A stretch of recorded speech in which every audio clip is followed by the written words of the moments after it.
दरियाए सिंध के किनारे आबाद बस्ती अली की मगरबी बस्तियां ज़ेर आब आ गईं। बस्ती घुरमानी, भांदेवाली, बस्ती लुड़का, बस्ती कांवा वाली में सैलाब दाखिल हो गया। लोगों ने अपनी मदद आप के तहत नकल मकानी शुरू कर दी। सैलाब मुतासरीन के मकान सामान पानी में बह गया। बच जाने वाले सामान को बचाने में सैलाब मुतासरीन अपनी मदद आप के तहत मसरूफ़ हैं।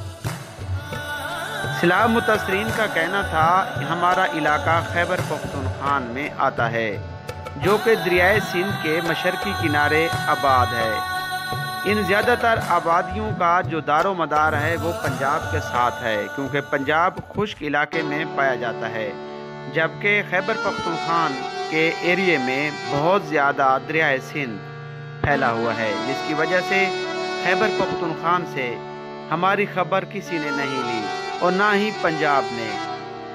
हमारे मकान ज़मीन बोस हो गए और दरिया बुर्द हो गए।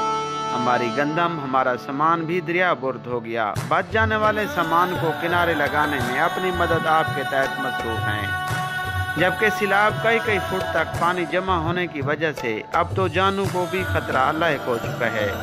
सूरत हाल बहुत खराब है जी। पानी थोड़े सामने जो सैलाब के सारे आवाम खड़ी है, नकल मकानी आपड़े से कर रहे हैं, बाकी साहब हुकूमत तरफ कोई चीज़ नहीं मिली। बखर ला दिन खैबर पख्तूनख्वा ने बखर दे ना उन्होंने इमदाद आंदी है ना उन्हें इमदाद है। असा खाम मखाई में बेले खड़े असलों। पानी ने बस्तियों को चारों इतराफ से घेरे में भी ले लिया है, जिस पर ये लोग खुराक की कमी का रोना भी रो रहे हैं। अगर पानी कम भी हो जाता है तो हम कहाँ जाएंगे? ना ही तो हमारे मकान बचे हैं और ना ही कोई रहने सहने के लिए जगह। हमारी बहाली के लिए कोई हुकूमत काम करती है या नहीं? अभी से हमें टेंट फराहम कर दिए जाएं और खुश खुराक का इंतज़ाम भी कर दिया जाए, तो हम अपनी आप को मज़ीद कुछ ज़िंदगी के लिए बेहतर बना सकते हैं। पानी कम होने का भी कुछ लोग इंतज़ार करने में मसरूफ़ थे। कई फुट पानी जमा होने के बावजूद भी लोग मसाजिद में भी दुआएं मांगते नजर आए।